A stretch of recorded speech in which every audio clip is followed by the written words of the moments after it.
नमस्कार दोस्तों। कांग्रेस सांसद और नेता विपक्ष राहुल गांधी आज एक बार फिर से वोट चोरी के गंभीर आरोपों के साथ, तमाम तरह के दस्तावेजों के साथ और अपने पीपीटी प्रेजेंटेशन के साथ मीडिया के सामने थे। सामने दर्जनों कैमरा, 50 रिपोर्टर्स और स्टेज पर राहुल गांधी इस दावे के साथ कि मुख्य चुनाव आयुक्त की भागीदारी के साथ देश में बड़े पैमाने पर कई राज्यों में वोटों में हेराफेरी हो रही है, एडिशन और डिलीशन हो रहा है। लेकिन राहुल गांधी ने आज जब अपनी बात की शुरुआत की, उससे पहले लोगों को लग रहा था क्या यह हाइड्रोजन बम गिरने वाला है, क्योंकि राहुल गांधी पहले कह चुके थे पटना में वोटर अधिकार यात्रा के आखिरी दिन कि हाइड्रोजन बम के लिए तैयार रहे बीजेपी और चुनाव आयोग। इसी तरह का अंदेशा था कि राहुल गांधी आज क्या कहने वाले हैं। लेकिन राहुल गांधी ने आज अपनी बात जब शुरुआत की तो एक डिस्क्लेमर के साथ, अंत भी उसी डिस्क्लेमर के साथ राहुल गांधी ने कहा, मैं कोई ऐसी बात नहीं कहूंगा जिसके 100% सबूत न हो। राहुल गांधी ने कहा, मैं अपने देश और अपने देश के संविधान से प्रेम करता हूं, इसलिए इस मंच से बिना सबूत के कोई बात नहीं कहूंगा। और आखिर में भी राहुल गांधी का लगभग 40 मिनट की प्रेस कॉन्फ्रेंस थी, पहले अंग्रेजी में फिर हिंदी में, और आखिर में भी उन्होंने कहा कि हाइड्रोजन बम मेरे पास ब्लैक एंड व्हाइट है, कुछ वक्त लगेगा, मैं उसका फाउंडेशन तैयार कर रहा हूं, यह हाइड्रोजन बम नहीं है, बिना सबूत के मैं स्टेज पर नहीं आऊंगा। तो इसका मतलब राहुल गांधी बड़ा खुलासा अगले कुछ दिनों में और करने वाले हैं। लेकिन आज क्या कहा राहुल गांधी ने? राहुल गांधी ने आज महाराष्ट्र की एक विधानसभा सीट राजुरा चंद्रपुर जिले की है और कर्नाटक की एक विधानसभा सीट आलंद, उन दो सीटों में कुछ बूथ पर, कुछ इलाकों में जहां कांग्रेस समर्थक वोटर्स थे, जहां कांग्रेस को पहले कामयाबी मिली थी, उस इलाके में कुछ बूथ पर कांग्रेस सपोर्टर वोटर्स की राहुल गांधी के मुताबिक 6000 से ज्यादा वोटर्स के नाम को डिलीट किया गया। राहुल गांधी का आरोप है कि बहुत ही सेंट्रलाइज तरीके से सॉफ्टवेयर का इस्तेमाल करके ऑर्गेनाइज तरीके से किया गया, और जिन लोगों ने ये वोटर लिस्ट में से डिलीशन किया है, जो लोग कर रहे थे, जो भी शामिल हैं, उनके बारे में मुख्य चुनाव आयुक्त को ज्ञानेश कुमार का नाम लेकर बार बार उन्होंने कहा कि उनको पता है और ज्ञानेश कुमार उन्हें बचा रहे हैं, लोकतंत्र के हत्यारों के संरक्षक हैं ज्ञानेश कुमार। बहुत गंभीर आरोप राहुल गांधी ने लगाए। इसी वीडियो में अब मैं आगे दिखाऊंगा राहुल गांधी ने क्या कहा, विस्तार से उनकी जुबानी सुनिए। लेकिन जो कहा, राहुल गांधी ने कहा कि कर्नाटक की सीआईडी ने 18 चिट्ठी 18 महीने में चुनाव आयोग को लिखी। चिट्ठी लिखकर सीआईडी चूंकि मामले की जांच कर रही है कि जिस तरह से 6018 एप्लीकेशन फाइल किए गए वोटर्स डिलीशन के लिए आलंद इलाके में, जिस तरह से फाइल किए गए उससे लगता है पूरी तरह से संदिग्ध है। जिन लोगों के नाम से फाइल किए गए वोटर डिलीशन के लिए, उन्हें भी नहीं पता था। उनमें से कुछ किरदार आज राहुल गांधी के साथ मंच पर भी थे जो कर्नाटक से आए थे।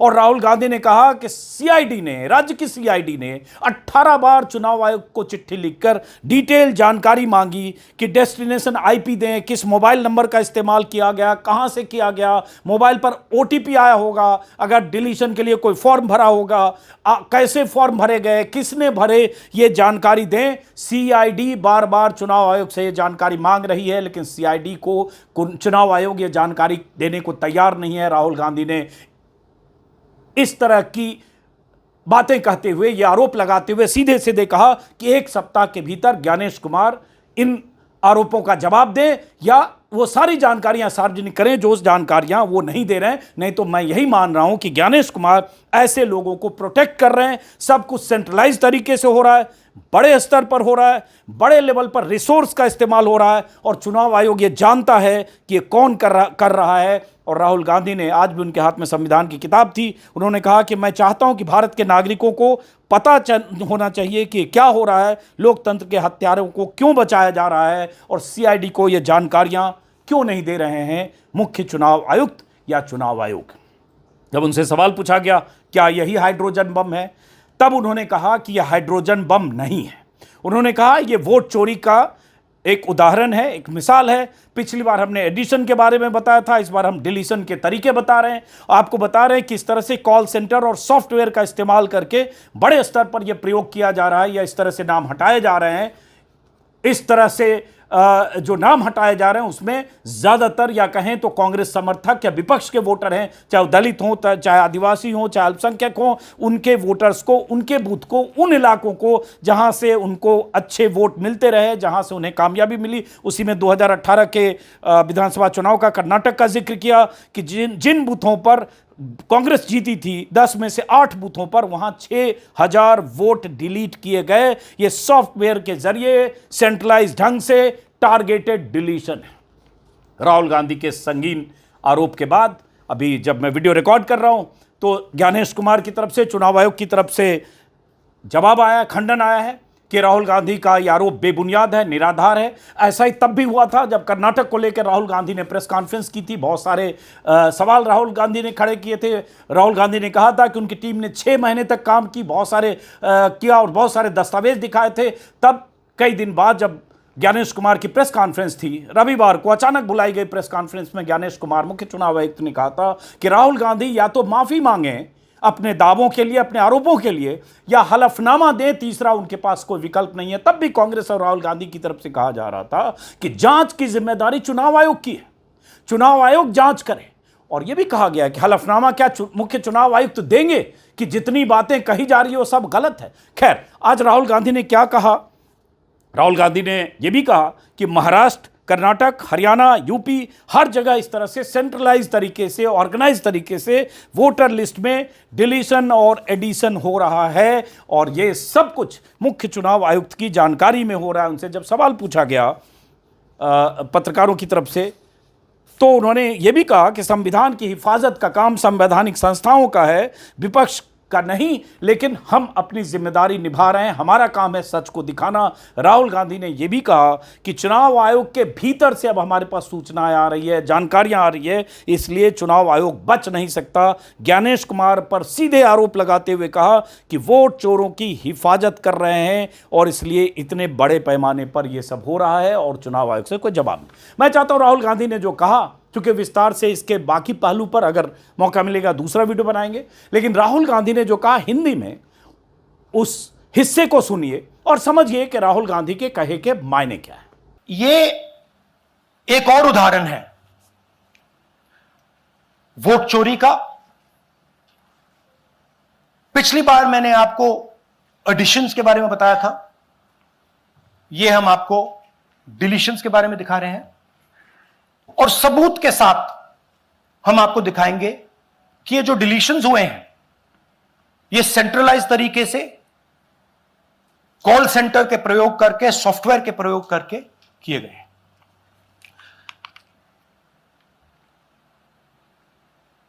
हमारे पास इस प्रेजेंटेशन में जो मैंने आपको अभी दिखाया 100% सबूत है, प्रूफ है कि ज्ञानेश कुमार जी हिंदुस्तान के चीफ इलेक्शन कमिश्नर वोट चोरों की रक्षा कर रहे हैं और यह मैं आपको अभी दिखाने जा रहा हूं।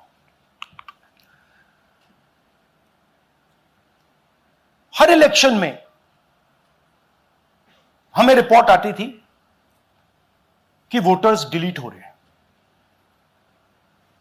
कांग्रेस वोटर्स डिलीट हो रहे हैं, ऑपोजिशन के वोटर्स डिलीट हो रहे हैं, दलित वोटर्स डिलीट हो रहे हैं, आदिवासी हो रहे हैं, माइनॉरिटी वोटर्स डिलीट हो रहे हैं, ओबीसी वोटर्स डिलीट हो रहे हैं। मगर जब डिलीट होते हैं ऑपोजिशन के ही होते हैं। कर्नाटक में आलंद कंस्टिट्यूएंसी है, यहां पे चोरी पकड़ ली, कोइंसिडेंस से पकड़ी। वहां की जो बीएलओ थी उसने देखा कि उसके रिश्तेदार को डिलीट कर दिया गया था। जैसे चोरी पकड़ी जाती है, कोई छोटी सी गलती हो जाती है, हाथ आ जाती है। अलंद में 6018 वोटर्स डिलीट हुए, उसमें से इनकी रिश्तेदार थे। उन्होंने पता लगाया कि मेरे रिश्तेदार को डिलीट किसने किया। पता लगा कि पड़ोसी ने रिश्तेदार को डिलीट किया। बीएलओ ने जाके पड़ोसी से पूछा कि भैया आपने मेरे रिश्तेदार को क्यों डिलीट किया? पड़ोसी ने कहा मैंने तो नहीं किया। बीएलओ सस्पिशियस हो गई, शक पड़ा, उसने प्रोसेस चालू कर दी।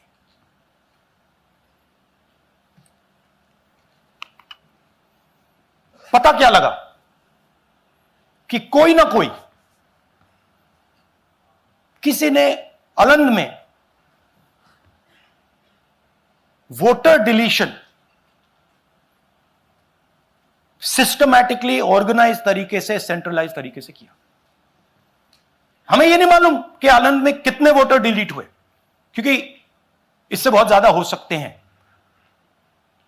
6,000, तकरीबन 6,000 पकड़े गए, उस पर इन्वेस्टिगेशन हो गया। क्या पता लगा कि फाइलिंग ऑटोमेटिकली ऑनलाइन हो रही है। मोबाइल नंबर्स कर्नाटक के नहीं यूज हो रहे, मोबाइल नंबर्स दूसरी स्टेट्स के यूज हो रहे हैं। इनफैक्ट कर्नाटक के नंबर थे ही नहीं उसमें। मतलब आप दिल्ली में बैठे डिलीट कर रहे हो, आपका नंबर तमिलनाडु का है। आप गुड़गांव में डिलीट कर रहे हो, आपका नंबर झारखंड का है। और जब हम चेक कर रहे हैं कि भैया आपका नंबर है, तो आपका नंबर है ही नहीं, किसी और का नंबर है। और टारगेट करके कांग्रेस वोटर्स को डिलीट किया गया। ये गोदाबाई जी हैं, इनके नाम पर 12 वोटर्स डिलीट किए गए। इनको मालूम ही नहीं, इनको पता ही नहीं कि इन्होंने 12 वोटर्स डिलीट किए। दिखाइए जरा। ಇದೇಶನ್ ಟೈಮ್ ಈಗ ये इनका वीडियो है। ನಾ ಅರ್ಜಿ ಹಾಕಿಲ್ಲ, ನನಗ ಅದಕ್ಕೆ ಸಂಬಂಧ ಇಲ್ಲ। ಅದು ಯಾರು ಹೊಟ್ಟಿ ಕಿಚ್ಚಿಗೆ ಯಾರು ಏನ ಹಾಕ್ಯಾರ ಅನ್ನೋದು ನನಗೆ ಗೊತ್ತಾಗಿಲ್ಲ। तो इनको आइडिया नहीं है कि इन्होंने वोटर्स डिलीट कर दिए।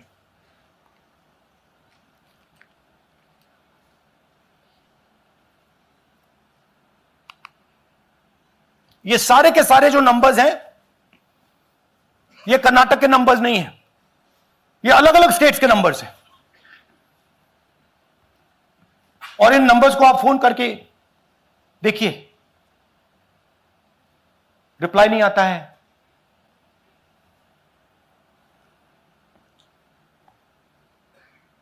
तो सवाल यह है कि किसके नंबर्स हैं, ये किसने ऑपरेट किए, जब इन्होंने ऑपरेट किए ये कहां थे,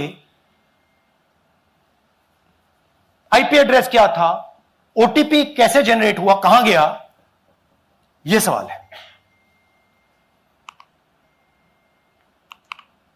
यह दूसरा उदाहरण, सूर्यकांत जी जो अभी स्टेज पे आए थे, इन्होंने 12 वोटर्स को 14 मिनट में डिलीट कर दिया। आप फॉर्म भरने की कोशिश कीजिए, डिलीशन फॉर्म भरने की कोशिश कीजिए, देखिए। और जब हमने इनसे पूछा कि भैया आपने ये कैसे किया, वो कहते हैं मैंने तो नहीं किया, मैं तो जानता ही नहीं हूं।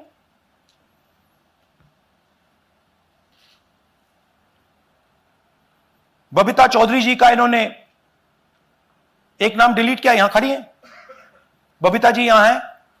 सूर्यकांत जी यहां है, आ जाइए जरा स्टेज पे, एक सेकंड आ जाइए। ये दोनों खड़े हैं यहां पे, सूर्यकांत जी, बबीता जी। इनको मालूम ही नहीं कि इन्होंने डिलीट किया। Thank you. नागराज जी, इन्होंने 2 एप्लीकेशन 36 सेकंड में फाइल कर दी है। और मजे की बात देखिए, ये 4 बजे सुबह उठ के फाइल कर रहे हैं। पता नहीं क्या हुआ, 4 बजे सुबह कहा कि भैया मैं 2 वोटर को डिलीट करूंगा, और कितने 36 सेकंड में डिलीट कर दिए, फिर सो गए।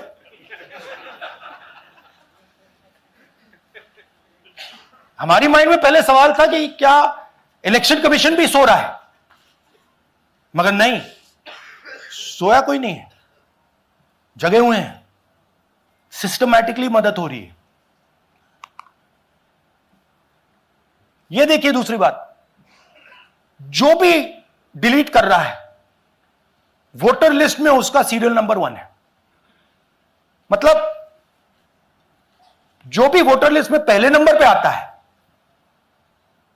वही डिलीट कर रहा है। 5वें नंबर वाला, 7वें नंबर वाला, 10वें वाला कोई नहीं कर रहा। तो हो क्या रहा है, सॉफ्टवेयर से यह काम किया जा रहा है। सॉफ्टवेयर प्रोग्राम कह रहा है पहला नाम निकालो और इसका प्रयोग करके डिलीट करो।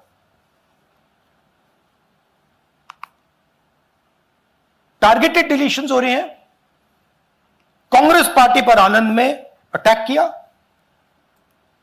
टॉप 10 बूथ्स जहां सबसे ज्यादा कांग्रेस की स्ट्रेंथ थी वहां टारगेट किया। और 2018 में पिछले इलेक्शन में 10 में से 8 बूथ कांग्रेस पार्टी जीती थी और इन 8 में से इन्होंने 6000 लोग उड़ाने की कोशिश की।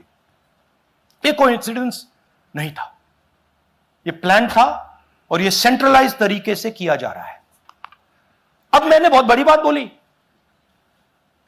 चीफ इलेक्शन कमीशन के बारे में मैंने बोला कि यह व्यक्ति वोट चोरों की रक्षा कर रहा है।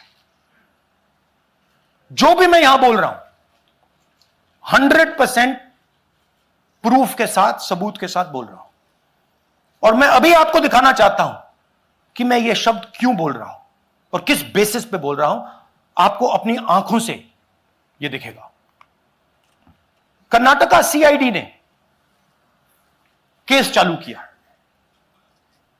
कि वोटर कौन है, ये फोन किसके हैं, ये आईपी एड्रेस क्या है, ओटीपी कहां गया, इन चीजों के बारे में इन्वेस्टिगेशन शुरू होती है। कर्नाटक सीआईडी ने हिंदुस्तान के इलेक्शन कमीशन को 18 चिट्ठियां लिखी हैं। हमें आप ये इंफॉर्मेशन दीजिए, बिल्कुल क्लियर है। डेस्टिनेशन आईपी दीजिए, डिवाइस डेस्टिनेशन पोर्ट दीजिए, ओटीपी ट्रेल्स दीजिए, फोन नंबर्स दीजिए, फोन नंबर्स के मालिकों के नाम दीजिए। क्लियरली पूछा है, नो आंसर। 18 चिट्ठी CID Karnataka, no answer from chief election commissioner, no answer from election commission. Timeline देखिए,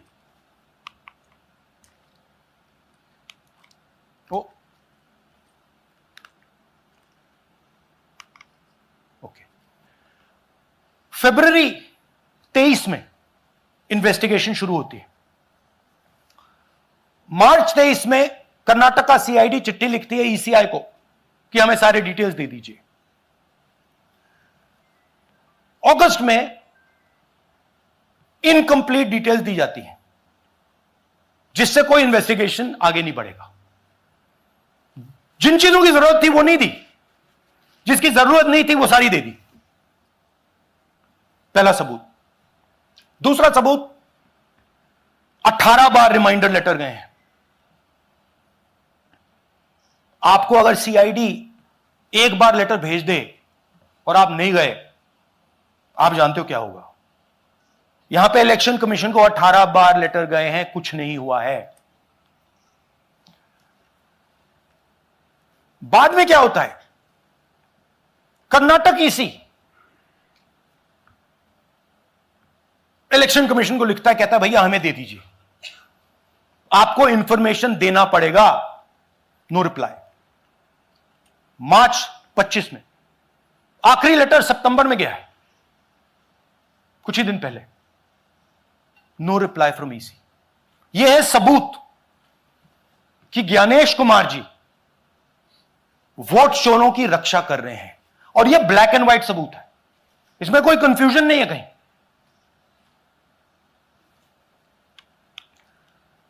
तो सवाल उठता है, ये है कौन जो सेंट्रलाइज तरीके से कॉल सेंटर के प्रयोग से, सॉफ्टवेयर से अलग अलग प्रदेशों में वोट डिलीट कर रहे हैं, ऐड कर रहे हैं। इलेक्शन कमीशन जानता है, ज्ञानेश कुमार जी जानते हैं। अच्छा, ये सिर्फ आनंद में नहीं हुआ, ये अलग अलग कंस्टिट्यूएंसीज में हुआ है। आनंद में लीगल प्रोसेस चालू हो गई, पकड़ लिया। यहां महाराष्ट्र में उसी मोडस ऑपरेंडी से, उसी सिस्टम से यहां पे वोट ऐड हुए हैं। आनंद में डिलीट, रजौरा में एडिशन। 6850। आपको याद होगा पिछले प्रेजेंटेशन में मैंने आपको नाम दिखाए थे, ये देखिए वही नाम यहां है। वही सिस्टम महाराष्ट्र में चल रहा है जो कर्नाटक में चल रहा था।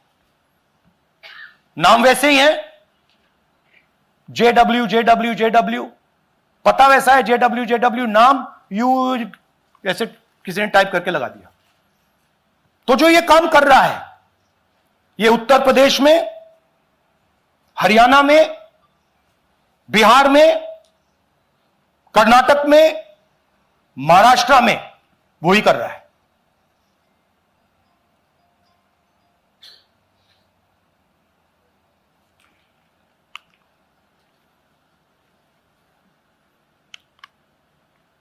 तो हमारी डिमांड है, ज्ञानेश कुमार जी, आप अपना काम कीजिए।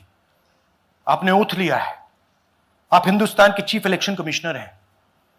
आपसे कर्नाटक की सीआईडी सबूत मांग रही है।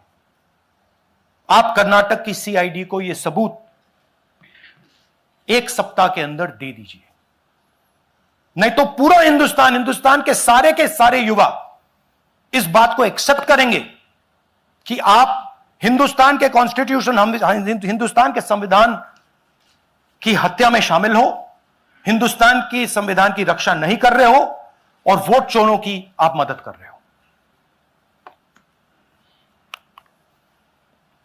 Thank you. और थोड़ी देर में हम आपको हाइड्रोजन बॉम्ब दिखाने जा रहे हैं। नहीं, आज नहीं, थोड़ी देर में उसकी प्रिपरेशन चल रही है। क्योंकि हम देखिए, मैंने टीम से कहा है कि अगर मैं स्टेज पे जा रहा हूं, ब्लैक एंड व्हाइट प्रूफ नहीं होगा, मैं नहीं जाऊंगा। अगर ब्लैक एंड व्हाइट प्रूफ होगा, जो कोई मतलब उसको निगेट नहीं कर सकता, मैं जाऊंगा। मैं देश के कॉन्स्टिट्यूशन की रक्षा कर रहा हूं, संविधान की रक्षा कर रहा हूं, मैं लोकतंत्र की रक्षा कर रहा हूं और मैं सच्चाई आपके सामने रख रहा हूं। बहुत बहुत धन्यवाद, नमस्कार, जय हिंद। सर 3 सवाल। पीटीआई से संजीव चोपड़ा। या राहुल जी, दिस साइड। या राहुल जी इधर, हाँ, लेफ्ट कहाँ है? To your right. हाँ, हेलो। राहुल जी, आज आपने नया खुलासा किया है कि कैसे वोट चोरी हो रही है। आपने पहले भी महादेवपुरा के बारे में बताया कि कैसे एडिशंस हो रही हैं, अब आपने बताया कैसे डिलीशंस हो रही हैं। लेकिन देखने में ये आ रहा है कि इलेक्शन कमीशन इस पे कोई एक्शन नहीं ले रहा और आगे चल के वो तैयारी कर रहे हैं पूरे देश में एसआईआर लाने की। तो आप इस मुहिम को आगे कहां तक ले जाएंगे और एसआईआर के बारे में क्या करने वाले हैं? देखिए, हम आपके सामने क्रिमिनलिटी रख रहे हैं। हमारा काम आपके सामने सच्चाई रखने का है और हम रख रहे हैं। हिंदुस्तान में दूसरे इंस्टीट्यूशंस भी हैं, सिर्फ इलेक्शन कमीशन नहीं है, लीगल सिस्टम है, उनको भी इन चीजों को देखना चाहिए। यहां पे हम चीफ इलेक्शन कमिश्नर के बारे में ब्लैक एंड व्हाइट कह रहे हैं। आपने कहा कि हमने एडिशन डिलीशन दिखाया। पहले प्रेजेंटेशन में मैंने एडिशन दिखाया था, अब हमने डिलीशन दिखाया है, मगर हमने एक और चीज जोड़ दी है। एडिशन और डिलीशन का सिस्टम, उसका स्ट्रक्चर, उसका तरीका, और हमने यह दिखाया है कि जो डिलीट कर रहा है, जो ऐड कर रहा है, महाराष्ट्र में, कर्नाटक में, यूपी में, वो एक ही आदमी है, एक ही फोर्स है। हमने आपको वो एड्रेसेस दिखाए। Same system is being used in Maharashtra, is being used in Karnataka, is being used in Uttar Pradesh, is being used in Haryana. Same people are doing it. से Siddharth, ANI. Sir, this side, sir. हाँ, Sir, on your left, sir. हाँ, On your left. This side, sir, on your left. Sir, मेरा आपसे सवाल ये है कि जब आप कह रहे हैं कि ज्ञानेश कुमार जो चीफ इलेक्शन कमिश्नर है, उन्हें पता है ये कौन कर रहा है, हाँ। और ये पॉलिटिकल फायदा जरूर किसी को हो रहा है। आप कह रहे हैं कांग्रेस के बूथ के ऊपर ही हाँ। सारे वोट्स डिलीट किए जा रहे हैं, तो वो कौन लोग आपके हिसाब से हैं जिनको ये फायदा पहुंच रहा है? पहला। और दूसरा ये कि वो आपने एक देखिए, हफ्ते का हाँ, समय दिया sorry। है, जब आपने एक हफ्ते का समय दिया है, तो क्या एक हफ्ते बाद आप इसको आगे कैसे इनिशिएट करेंगे? क्या आप लोग कोर्ट का रास्ता अपनाएंगे या और कोई हायर एजेंसी से इस बात की डिमांड करेंगे? क्योंकि ये ऑर्गेनाइज्ड तरीके से क्राइम दिखाई दे रहा है जो आप बता रहे हैं, अगर आपकी बात के ऊपर जाएं। देखिए, फ्रैंकली ये जो मैं यहां कर रहा हूं, ये मेरा काम नहीं है। मेरा काम डेमोक्रेटिक सिस्टम में पार्टिसिपेट करने का है। मेरा काम डेमोक्रेटिक सिस्टम की रक्षा करने का नहीं है, वो काम हिंदुस्तान के इंस्टीट्यूशंस का है। वो काम वो नहीं कर रहे हैं, इसलिए मैं कर रहा हूं। अब मैं आपको यह कह सकता हूं कि हमने आपको 2 बार सबूत दिखाया है, और जब हम ये प्रेजेंटेशंस खत्म करेंगे, इसमें लगेंगे 2-3 महीने, जब हम ये खत्म करेंगे आपके माइंड में कोई डाउट नहीं होगा कि हिंदुस्तान में state after state, Lok Sabha after Lok Sabha चोरी हो रही है। तो मेरा काम सच्चाई दिखाने का है। मैं हिंदुस्तान की जनता को, हिंदुस्तान के युवाओं को सच्चाई दिखा सकता हूं। यह मेरा काम है। उनकी जो इंटरेस्ट है, क्योंकि ये जो कॉन्स्टिट्यूशन है, ये हिंदुस्तान की जनता का रखवाला है, प्रोटेक्टर है, और मैं इसकी प्रोटेक्शन कर रहा हूं। इसकी प्रोटेक्शन करने का काम हिंदुस्तान के इंस्टीट्यूशंस का है, हिंदुस्तान के ऑपोजिशन लीडर का नहीं है। मगर इंस्टीट्यूशंस नहीं करने हैं। अच्छा, एक इंटरेस्टिंग बात आई है जो मैं आपको बताना चाहता हूं कि इलेक्शन कमीशन के अंदर से हमें मदद मिलनी शुरू हो गई है। मैं साफ बोल देता हूं, इलेक्शन कमीशन के अंदर से, पहले नहीं हो रहा था, अब इलेक्शन कमीशन के अंदर से इंफॉर्मेशन आ रही है। यह रुकेगा नहीं, यह रुक नहीं सकता है, क्योंकि हिंदुस्तान की जनता इस बात को एक्सेप्ट नहीं करेगी। एक बार हिंदुस्तान की जनता को, हिंदुस्तान के युवाओं को पता लग गया कि वोट चोरी हो रही है, उनकी शक्ति लग जाएगी। आईएएनएस से आलोक झा, इस तरह से नहीं प्लीज। आईएएनएस से आलोक झा, वो भी मैं आपको दिखा दूंगा, वो भी मैं आपको प्रूफ के साथ दिखा दूंगा, है हमारे पास। राहुल जी, हाइड्रोजन बॉम्ब में ब्लैक एंड व्हाइट है। मैं फाउंडेशन लगा रहा हूं, मैं फाउंडेशन क्रिएट कर रहा हूं, है हमारे पास। मैं स्टेज पे बिना प्रूफ के नहीं चढ़ूंगा, बता रहा हूं। राहुल जी, आपने कहा ऐसे मत पूछिए please. Last question, Rahul ji, IANS से आलोक झा। राहुल जी इधर, आपने कहा आपके पास आलोक झा इधर सर, कहां है जी? हाँ, आपने कहा सर कि आपके पास पुख्ता सबूत है, ब्लैक एंड व्हाइट सबूत है। तो क्या अगर ईसीआई अभी जवाब नहीं देती है तो कोर्ट का रुख करेंगे, ये ऑप्शन है आपके पास, जाएंगे? देखिए, मैंने कहा कि मेरा काम as opposition leader normal situation में, मेरा काम ऑपोजिशन का रोल है, सरकार पे प्रेशर डालने का रोल है। मेरा काम हिंदुस्तान के लोकतंत्र को बचाने का नहीं है। मैं वो काम कर रहा हूं, इस स्टेज पे मैं वो काम कर रहा हूं। तो मेरी सोच है कि as a patriotic Indian, as somebody who loves India, who loves the constitution, it is my duty to put the truth in front of the people of India. अब अगर हिंदुस्तान के इंस्टीट्यूशंस कुछ करना चाहते हैं, वो करेंगे। उनमें भी बहुत लोग हैं, जैसे मैंने आपसे कहा, मैं सरप्राइज हो रहा हूं, इलेक्शन कमीशन से लोग आ रहे हैं, इंफॉर्मेशन दे रहे हैं, और बढ़ रहा है वो।